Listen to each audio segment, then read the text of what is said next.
మండపేట కమ్మ మహాజన సంఘం ఆధ్వర్యంలో స్థానిక ఎమ్మెల్యే వేగుళ్ల జోగేశ్వరరావుకు నిర్వహించిన ఆత్మీయ సన్మానం అంగరంగ వైభవంగా జరిగింది. కమ్మ సామాజిక వర్గంలోని అతిరథ మహారథులు పెద్దలు భారీ సంఖ్యలో పాల్గొని ఈ కార్యక్రమాన్ని విజయవంతం చేశారు.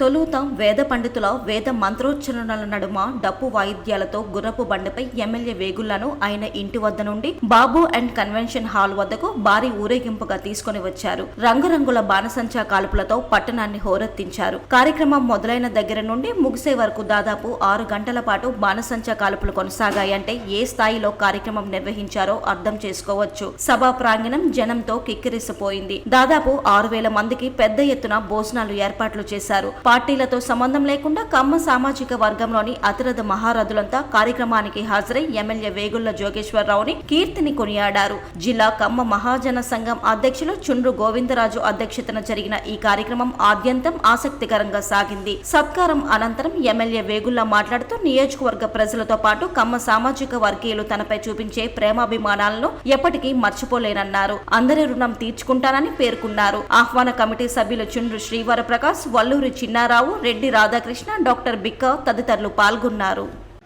నాకు ఇచ్చినటువంటి మీ అందరికీ పేరు పేరున నమస్కారాలు తెలియజేస్తున్నాను.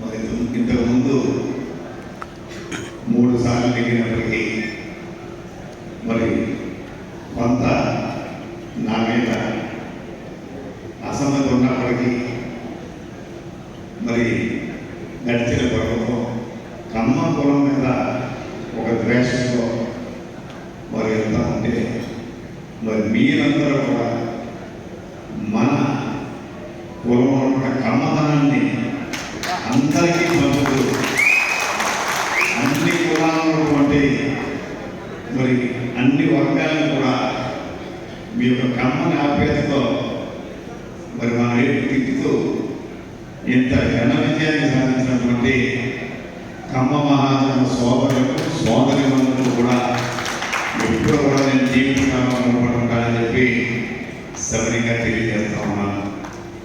మరి కమ్మ యువత అటు యువతి అంటే యువకులన్నీ ఉత్సాహంగా వచ్చే తప్ప మరి ఇటు ఆడవారు కూడా చాలా ఉత్సాహంతో ఎక్కడికక్కడే అన్ని రకాలుగా ఏ ఫంక్షన్కి వెళ్ళినా ఏ కార్యక్రమానికి వెళ్ళినా కూడా మరి చక్కగా ప్రచారం చేస్తూ అంటే ప్రచారం అంటే వేరే కాదు మన మౌతులు చేస్తూ మరి మంచి విజయాన్ని ఇచ్చినందుకు తప్పకుండా వారికి మరి నేను బాకీ పడుతున్నాను కాబట్టి ఆ బాకీని తప్పకుండా తీర్చుకుంటానని చెప్పి సభకి తెలియజేస్తా ఉన్నాను.